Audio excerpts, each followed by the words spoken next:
But the bad story of central bank digital currency, which is highly transparent, which is supported by central banks, so there can never be a run on the banks, there never can be a failure, that there'll be faster transactions. All the good news leaves out the programmability, the trackability, and the control that central bank digital currency throws on the people. Well, this is something to go. I'm ultimately, as Paul Tudor Jones said, I think all rivers lead to inflation, because the only way to pay for the delta in since tax receipts and GDP are not covering our debt levels, and we have $7 trillion in U.S. Treasuries have to be rolled over again this year. They come due. There simply isn't enough demand, and there isn't enough tax receipts, and there isn't enough Treasury auctions, and there isn't enough GDP to cover that delta. So we will have to create this euphemism, quantitative easing, bazooka money, to fill that delta. The problem is bazooka money is losing its credibility, and the inflationary effects are obvious. You can have disinflationary or deflationary forces like a market mean reversion or an official recession. That's certainly deflationary. You could argue that Powell's higher for longer was disinflationary or deflationary, but that was on the backs of crushing demand in the middle class and small business bankruptcies reaching all-time highs in the U.S. So you can fight inflation by destroying the middle class and creating a recession. But I think, we'll probably go to bazooka money at some point. We have no choice. We're not going to get it through the External Revenue Service of a successful tariff war, which we failed to do. But what came out in 2020 during the COVID crisis, which, look, I'll be very blunt, was to me one of the greatest crises and stupidest things in our history. That's my opinion. But I think from every crisis comes an opportunity for opportunists. And the IMF came out with a cartoon-like video during the height of the COVID crisis, early in 2020, with a video on their website called The New Bretton Woods. You can go to the website, you can see it yourself. It's called The New Bretton Woods. You can say that COVID was an exaggeration, maybe an over-exaggeration, maybe it was a man-made crisis or a created crisis, or at least an opportunity. Whatever you think of the COVID hysteria, it wasn't a coincidence. The IMF said, well, COVID, and certainly the World Economic Forum and Klaus Schwab said this is the greatest crisis of our generation. That's not true. But they were comparing it to World War II. And again, anyone in Europe knows the 85 million deaths of World War II doesn't come close to COVID. But those wonderful cartoonists at the IMF and Christina Georgina said, well, this is the great crisis. This is it. It's COVID. It's a debt crisis. It's a global crisis. It is like World War II. And it's not our fault, folks. It's not our fault that we have massive debt levels, currency risks, bond risks, sovereign geopolitical risks. It's all because of this bat-made virus in Wuhan. Well, of course, that was a lie. But what they did come up with, which they always do when they're lying, is this new idea they telegraphed over 5 years ago, or 4 years ago now, almost 5 years, that because of COVID, not because of us, not because of the Fed, not because of the ECB, not because of the EU, not because of the White House, but because of COVID, this thing that we had no control over, we're going to have to at some point resort to central bank digital currency, some type of new reset. It isn't just going to be digital fiat money, that's going to be backed at some level by a hard asset, by gold. There's literally a graph in the New Bretton Woods which shows gold. So that's the good part of a bad story. But the bad story of central bank digital currency, which is highly transparent, which is supported by central banks, so there can never be a run on the banks, there never can be a failure, that there'll be faster transactions. All the good news leaves out the programmability, the trackability, and the control that central bank digital currency throws on the people. So your civil liberties, your privacy, your free trade among your own partners will be very different in a CBDC world. But that, I think, unlike a Plaza Accord, I think the next big reset, the next desperate reset in a world very divided between the G7 and the BRICS, is going to be this IMF pre-telegraphed, pre-programmed launching of a central bank digital currency. I'm not saying that's this year or next week.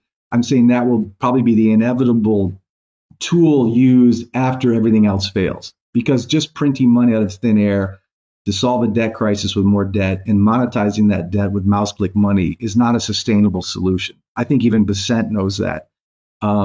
Bringing the P back into GDP, bringing manufacturing back, getting growth back, natural growth as opposed to debt-based growth, those are all things that Trump is right about. The problem is that isn't cheap and that isn't fast. That takes many, many, many years to rebuild. And if we're being honest with each other as Americans and as leaders, I think we should have the fireside chat and tell the country and the world that we are broke, that we have to make some changes. But what will probably happen is the powers that be will resort to some type of CBDC global reset. It won't be the end of the dollar. The dollar will become more of a regional currency, and there'll be more control, control masquerading as a reset, masquerading as saving a system that was saved because of a virus and not because of the criminal negligence of central banks and sovereigns around the world who are in debt up to their ears to buy time, to buy votes, to buy temporary prosperity, as Hemingway said. But it always comes with the permanent ruin of inflation, currency debasement, and war. And that's exactly what, if we look around, we see inflation, currency debasement, and war. Well, exactly. And that's the trillion-dollar question. As I wrote about it 5 years ago, even if this were to work, and I mean, the moment that video came out, I just couldn't help myself. I was laughing at so many levels. It doesn't mean I know exactly what turmoil or what chaos or what fluidity is going to come out of this. I think it's inevitable. But to your point, in the meantime, since 2020, we did weaponize the U.S. dollar against a major nuclear power. We did create more ignition. We ignited a more unified and a more, galvanic BRICS coalition, and even countries outside of the BRICS. We did ignite a new world and a new oil trade. China's, Kyle Bass was right. The biggest thing China needs is a non-dollar energy solution. They're trading and net settling for oil with Russia. They're paying for that in yuan and net settling that in gold. We're seeing so many countries net settling in gold. We see what Kazan said last year about Enbridge. So since 2020, in this pre-projection of a CBD solution, the world's gotten more and more fractured. There are more and more camps now aligning that are outside of the West. In terms of how that plays out, Paul, I can't predict it. I don't see it as being smooth. And I said that 5 years ago, even before the dollar got more weaponized and the U.S. became more distrusted in the U.S. 10-year, less loved than it even was then. It's only getting worse. So it will be very interesting to see how that plays out. And again, I hope it's not Hemingway's solution of war, keep distraction, or to blame things on war rather than monetary policy or political overreach. And I don't know. In a nuclear era, I don't see how localized nuclear conflicts or localized wars make any sense, but that's just me. Yeah, it's very important. I mean, the Bank of International Settlements, based out of Basel, which I drive by every time I go into Switzerland on my way to Zurich. I mean, the Bank of International Settlements is the mother of all banks. It's the central bank of central bankers. It has all kinds of extreme powers and immunities, and it's worth a whole separate episode. Love it or hate it, I don't love it. It has tremendous power. And in 2023, they did classify gold as a tier one asset. We had the Basel 1 and 2 and Basel 3, which talked about gold being more necessary as an allocated, segregated asset on the bank's balance sheets. So between what tier one status means, or what Basel 3 means, and Basel 3 didn't make gold a tier one asset. That was in 2023. But what this whole movement towards gold means from the BIS and that status, and what it means for the man on the street, what it means for governments, and what it means for banks are very important themes. The tier one asset before, the only tier one asset that counted for the BIS was the 10-year U.S. Treasury. Again, that sacred cow, that IOU from Uncle Sam, the home of the world reserve currency, the victor of World War II with the Soviet Union, the father of the IMF and the World Bank, basically out of Bretton Woods in 1944. Of course, in 1944, when Europe was on its knees and Japan was on its knees, the U.S. dollar was king. And certainly the U.S. Treasury, the IOU from Uncle Sam, was the king safe haven. It was the place you went to offset risk in equity markets or currency markets or geopolitical risk. You looked at that 10-year U.S. Treasury as something sacrosanct. And for decades, and certainly for most of my life, that's what it was. That was the tier one asset. So if you're a bank and you hold $100 million worth of U.S. Treasuries, and it's a tier one asset on your balance sheet, it is worth $100 million. It's got a value. If it's a tier three asset like gold was for many years, $100 million on your bank in gold really meant $50 million in terms of your balance sheet valuation. It wasn't considered as safe as the 10-year U.S. Treasury, whether you're a bank or a sovereign. And the narrative was that gold just was that old analog pet rock from a bygone era. The U.S. dollar, the U.S. Treasury is now the new king. Well, again, fast forward to 2023 and certainly to today and where the world's going with the COMEX and with the BIS, et cetera. When you now compare and you now have gold also as a tier one asset alongside the U.S. 10-year, that is a massive promotion for gold. Regardless of your views on gold or your fight about gold versus Bitcoin or the DXY going up or down, the US dollar up or down, well, the BIS, love him or hate him, has just said what we all know, that gold holds its value far better than a US 10-year or a US dollar. That's a quantifiable objective fact. And so the ramifications and implications of that status are immense. For one, it makes banks want to hold gold more. That explains why the COMEX has seen this revolving door. That explains why central banks have been stacking gold, in tripling gold since 2022 and weaponized it. But it also explains why since 2014, central banks have been net buying gold and net selling U.S. treasuries. In other words, the U.S. 10-year is no longer the prettiest girl at the dance. It's no longer the most trusted girl, the most wanted girl at the dance. And it's because it's been so debased by debt and because it's been weaponized recently, it's no longer as trusted. So to your question, when gold becomes a tier one status asset, that's not me selling my business out of Zurich or getting high net worths to buy more gold or trying to be biased. That's being objective. That the world in particular, we certainly see the quantified with central banks, but the BIS, which I'm no fan of at all, is also confessing that as a store of value, saving in gold is far more safe than saving in U.S. treasuries. Absolutely. And so, again, you go back to 2014, it was well before it was a tier one status. But 2014 was kind of the end of Q1, 2, and 3, and 4, when it was supposed to just be QE. It was supposed to just be a temporary solution in 2009. And it became QE2 and QE3 and then Operation Twist. So in other words, the world was already seeing years ago the writing on the wall that we were debasing our currency in the US at the Fed, that we were printing money to get out of a problem, that was not a sustainable solution.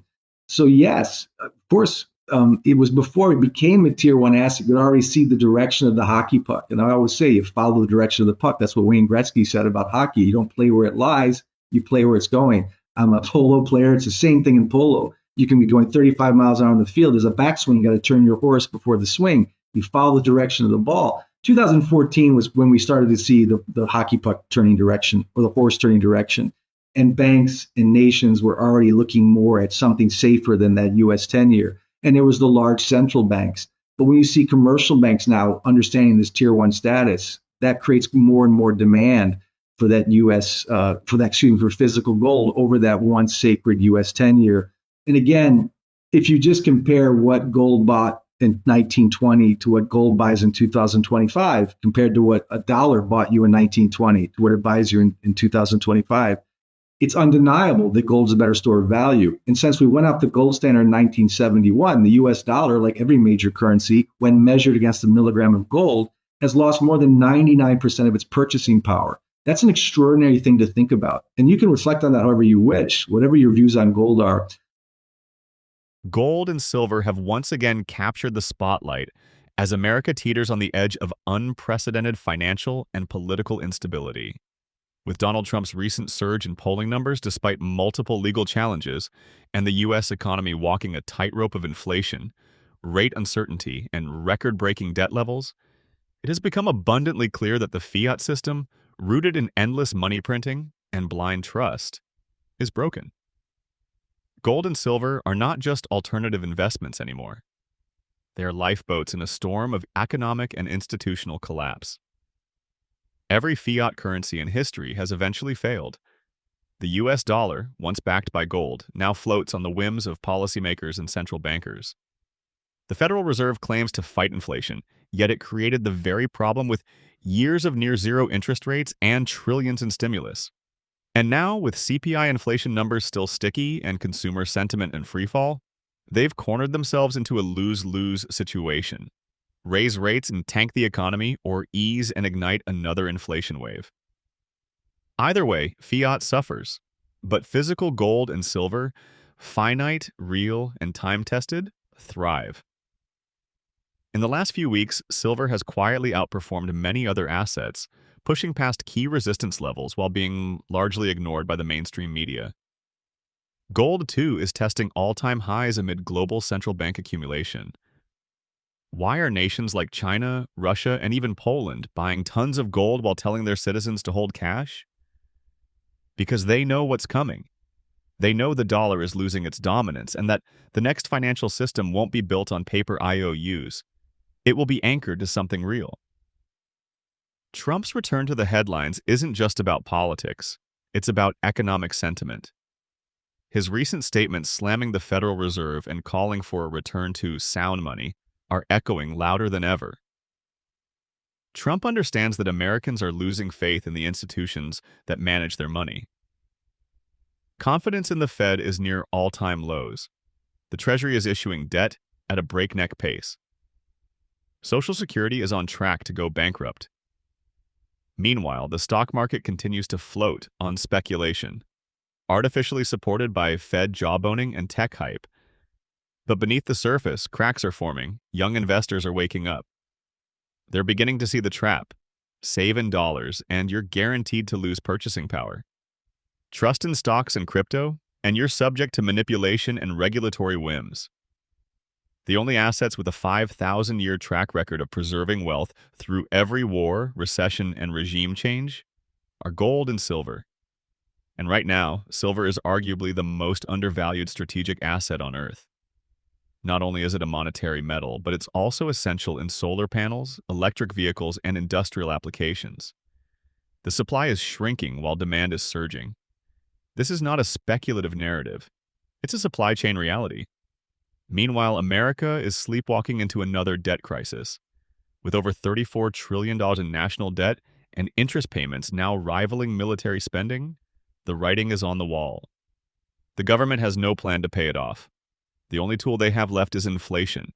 Silent theft through currency debasement. If you're holding dollars, you're the victim. Every printed dollar makes your savings weaker.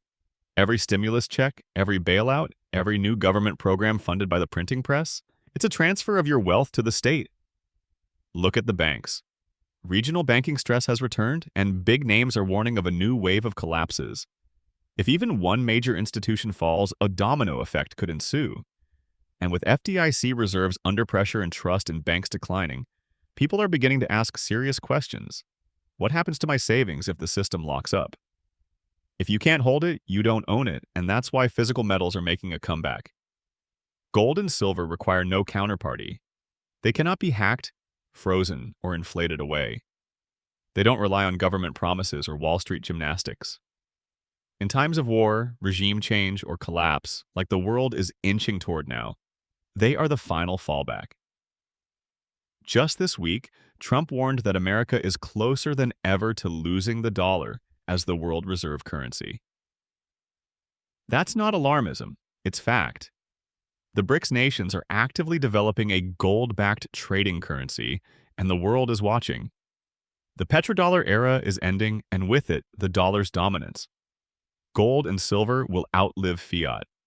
They have outlived every empire that thought it could print its way to prosperity, and they will outlive this one too. While Wall Street distracts you with AI stocks and debt-fueled bubbles, the smart money is quietly accumulating hard assets. If the monetary system resets, and history shows it always does, those holding metals will have purchasing power while everyone else scrambles for crumbs.